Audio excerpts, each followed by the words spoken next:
Assalamualaikum warahmatullahi wabarakatuh. Perkenalkan, nama saya Salwa Silpiana, semester 3A, Fakultas Hukum Universitas Surya Kencana Cianjur. Di sini saya akan mereview jurnal mata kuliah Hukum Administrasi Negara yang ditugaskan oleh Bapak Dr. Dedi Mulyadi SHMH dan Bapak Dr. Emrendi Aridayandi SHMH. Di sini saya mengambil contoh jurnal di internet yang berjudul Asas dan Norma Hukum Administrasi Negara dalam Pembuatan Instrumen Pemerintahan yang ditulis oleh Tubagus Muhammad Nasaruddin pada tahun 2016, volume 7 nomor 2. Hasil penelitiannya yaitu ketika kita membahas Indonesia sebagai negara hukum, maka turut pula mengkaji tugas-tugas administrasi pemerintahan dan negara, baik secara aturan hukum tertulis dan konstitusi atau aturan yang terkumpul di hukum konstitusi.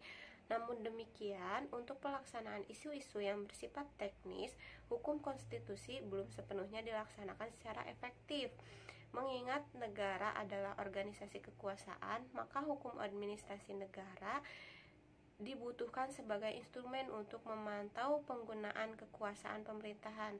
Kajian ini mengkomodir dua permasalahan, yaitu batasan definitif dan peraturan perundang-undangan, kebijakan dan keputusan hukum administrasi negara, dan asas-asas dan norma-norma hukum administrasi negara dalam pembuatan peraturan perundang-undangan, peraturan kebijakan dan keputusan. Penelitian ini dilakukan dengan pendekatan hukum normatif atau studi pustaka hukum. Hasil studi ini menyatakan bahwa peraturan adalah hukum yang abstrak atau general norm yang sifatnya mengikat umum, berlaku untuk umum, dan tugasnya adalah mengatur hal-hal yang bersifat umum atau general.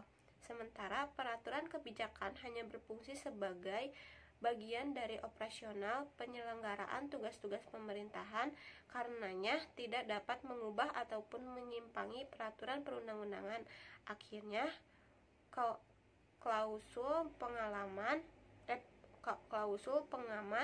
pada suatu keputusan dapat disimpulkan sebagai hal yang tidak bermanfaat dan mubazir, sebab dapat menggoyahkan sendi-sendi kepastian hukum. Karena rumusan seperti ini di satu sisi bertentangan dengan asas kepastian hukum dan sisi lain bertentangan dengan asas praduga res mati. Sekian yang saya dapat sampaikan, mohon maaf bila ada kesalahan. Wassalamualaikum warahmatullahi wabarakatuh.